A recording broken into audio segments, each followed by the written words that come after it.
A little bit about iStreamPlanet, who we are. When you think about us, you think about the company that takes that a single broadcast feed and then transforms that for distribution for all these different devices. So if you pick up NBC Live Sports Extra app, for example, you're watching a Premier League, or you're watching NFL, or you're watching NBA, or Formula One, or any number of different sports that we support on an ongoing basis, we're responsible for taking that broadcast feed, conditioning, inserting all the ads, all the closed captioning, providing all the security and the digital rights management, encryption, and then conditioning that stream once again, especially for different sets of devices by creating different playlists for all these different devices. And we do this on a daily basis for something close to about 200 linear channels that we operate today, and approximately 250 different live events, anything from all these premium sports and media brands that you see here on the screen. So what's new in the market space, and why are we so excited to be collaborating with Google, really, and what led us to Google? I think it's hard not to notice that all these announcements, new exciting announcements about a TV finally getting transformed after all these decades, seeing the same stuff, a set-top box, remote control, very, very, very slow user guide, and limited number of channels or certain bundles. And then all of a sudden what happens is HBO announces they're going over the top. You can subscribe, and you can watch all the great content HBO produces and creates for us, live and on demand, and you don't need a cable subscription. And then many others follow to this. Sling TV, which is a product of the Dish, creates what we call a skinny bundle, unbundles a bunch of channels, creates a pretty compelling bundle that probably 80% of us use on a daily basis, and makes it available to us over the top on any device, and many others. Now, as exciting as that is, there really are three big challenges. And instead of talking about these challenges, I'm going to tell you a little story. It is 2010, and we're getting ready. It's end of January 2010, and we're getting ready to stream a Vancouver Olympics for first time in HD.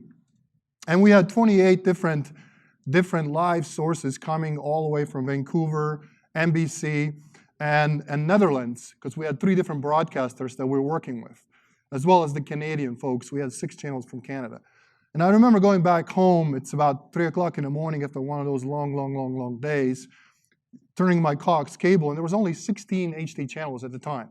We were running 28 of these channels for 18 days and about 3,000 live events covering every single second of the games. But really the point that I'm trying to make is, about a week prior to the Olympics, we get a call from 2 more broadcasters. And when they told me, they said, Mio, we need 10 more sources. And how much is it going to cost? And I said, I can't do it. And they said, what do you mean you can't do it? We'll pay you $100,000 for each one of these sources. I said, if you pay me $1 billion, I can't do it unless I take away from hardware, software, and all the cabling and everything else that we have allocated for our current customers. It would take me approximately 6 weeks to procure the equipment. It would take me another 4 weeks to get everything cabled up, powered up, and turned on, and then probably another 2 to 3 weeks to get everything integrated with end-to-end workflow. And in the meantime, Olympics will be long gone. So needless to say, we did not end up providing services for these 2 additional broadcasters. But that left an impactful thought in my mind that we didn't have a scale. Not only that we didn't have a scale, but we did not have ability to elastically scale based on demand. The complexity of workflow was too high, too long. It took too long to provision things. And all these different hardware, all these different appliances that take to organize this premium content and deliver across these different devices, they're very expensive. Each one of these boxes are $20,000 to $30,000, and you got to integrate them, and the cabling, and time, and everything else. Obviously, that was a huge problem. So what we did is we set on to solve this problem. And part of the vision was, how do we move all this complex workflow all inside the software? So we don't have 3 or 4 different appliances performing different tasks. We don't have a sort of enterprise bus that tries to connect all these different systems. How do we lower the cost of doing all this, and how do we scale dynamically? So if it's Olympics time and we need to go, for example, for Rio, we're going to have something close to 100 different feeds. Now, on a regular day, Our customer, NBC, for example, uses something like 16 to 20 feeds. But during those 18 days, they're going to need an additional 100 feeds. How do we turn them up, spin them up? They operate for about 18 days, process every single second of the games, and then on day 19, they go down, they disappear. And the best of all, customer only pays for those 18 days what they used. So what we created, what we call Eventus, it's our platform, it's our product. It's the world's first fully distributed product built 100% for a cloud, solely for a cloud. It's a distributed architecture allows us to acquire, schedule, acquire content, process all the content, all the bits, insert the ads, process all the closed captioning. In case there's any issues with any of the parts of our workflow, our system will automatically detect that. It will give you the data in real time, what's happening from the moment we get the content to the moment content gets delivered to the end users. And then if there's any problems, we're going to use all this wonderful big data that we gather and solve the problems on the fly. And that's what we do today with Eventus, and that's what we use for our customers. Now, why was Google really interesting to us? I think Chris from Wowza and gentlemen from Fast did a great job talking about I/O and all these sorts of things. So I'm only going to focus on the networking. About 9 months ago, at this little show we called International Broadcast Conference in Amsterdam, we probably met with about 40 to 50 different customers. And the messaging was very loud and clear to us. How do we take advantage of Eventus and all this great product that you guys have built? But we need it in Australia, we need it in Singapore, we need it in Japan, we need it in Frankfurt, all over in Europe, in Latin America. Olympics are coming in Latin America. How do we take advantage of all these capabilities around the world? And then lastly is, how do we do this without spending a vast amount of money egressing and ingesting this content into the network? This is a very, very big problem. So when we open up these discussions with Google, and it's great to know that search and advertising and everything else runs on this platform, which we can attest to it. In fact, I'm going to break this pattern. I'm actually going to show you the demo, the actual demo of the product. But what was really, really cool, knowing that we can ingest gigabits of content. I'm talking about hundreds of channels or live linear events into the Google Cloud without actually paying any extra cost if we're with a certain inter-carrier partners, which was a huge value to us and our customers. So today, we run a number of different channels. We're getting ready actually to, we're actually kind of sort of in a beta mode today. In about 30 days, we're going to be in production. We're looking to launch just over about 500 channels over the next 12 months and do about 3,000 live events a month on average through a Google Cloud platform. But enough about talking about this. Let's go in and do some demos and some fun stuff here and actually show you some live video going through a Google Cloud platform.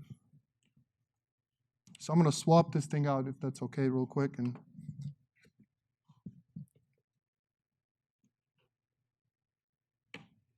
you got to love it when the CEO gives the demo. That's what it's all about. You gotta show people what we're doing and why we're excited about Google. Let's see. There we go. Okay. Device drivers. Care about any of that.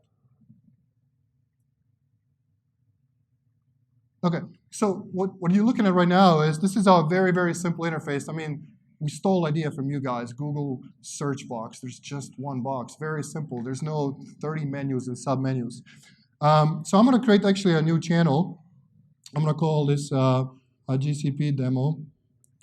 And sources, we have various sources. So I'm going to pick the NBC Sports Network. Sports is always more fun than a news.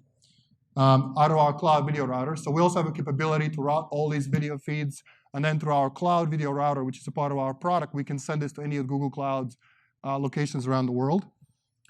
I'm going to leave it a default preset. A language, I'll have Eventus reconfigure all that automatically for me. And I'm going to enable, so instead of typing all this data, I have still NAB demo. And I'm going to click on Start Channel. So now what happens here is, what I've done is, essentially I've created a JSON payload that says, go ahead and find this source, subscribe to this particular source, do this particular encoding configuration on it, dynamically determine what kind of source comes in, what kind of outputs can we create out of that, and then create the HLS package in HLS format. And that JSON file gets sent out to our cloud orchestration layer. And then orchestration layer, what orchestration layer does, it unpacks that and says, okay, well, now I have this kind of encoding, I have these different bit rates, this kind of packaging, this is what my source is. I need this much computational power from Google. Well, it's too fast. I can't even finish my speech. I'm sorry, Dave. Your cloud works really well. So what it does, it says, I essentially need this much CPU, I need this much storage, I need this much bandwidth egress and egress bandwidth out. In this case, to our Akamai, we haven't not done a work yet with Fastly. Apologies for that. We should probably talk afterwards. But we're publishing all this content to Akamai, and essentially creates this channel on fly. And what you're seeing here is actually a preview. So we're generating a preview about every 5 seconds. We're generating a preview of what's coming into the Google Cloud environment, where we're actually processing it in real time. And what you can see here is we're creating 7 different layers. It's 720p output, 64K audio. By the way, everything that we run in Aventus is based on APIs. Even our own UI runs and calls the same sets of APIs to create this type of experience. And then I can look at here, I can perform all sorts of slate insertions, add insertion, do all the blackouts.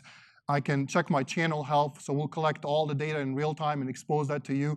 Everything from the moment we ingest the content to decode, encode, packaging, encryption, publishing, add insertion. We will track everything in real time and use that data to fix problems. If there are any issues, and it seems like there was one issue, something, I thought I saw a little blip in ingest, alerts will pop up automatically in real time. If there's any problems that cannot be fixed, Aventus will automatically self-heal them by failing over to a different virtual instance. And then at the end of the day, once everything plays, we can go here, and let's go ahead and see some real video. If we can switch to this screen.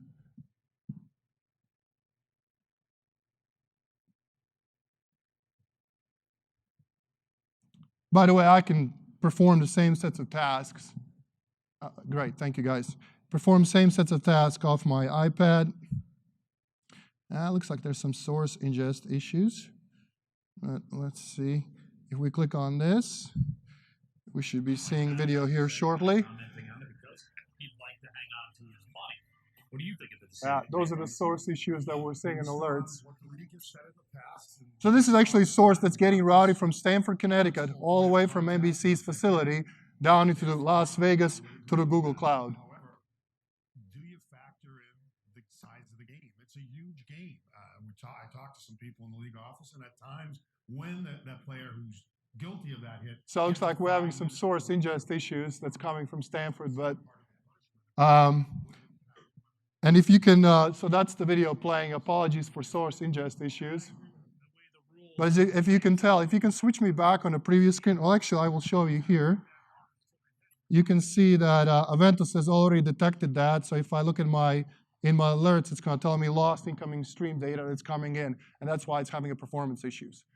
So anyways, that's the demo. Apologies for a source that's coming in. It is coming like that from Stamford, Connecticut, all the way through us. So we're having some playback issues on that, but that's essentially giving you an idea how quickly can we stand up a channel, how quickly can we deploy this. It takes us about 15 minutes, and we can deploy Aventus anywhere around the world, any Google Cloud locations, and we can stand up 1, 10, 50, or 1,000 of these channels, all within 15 minutes.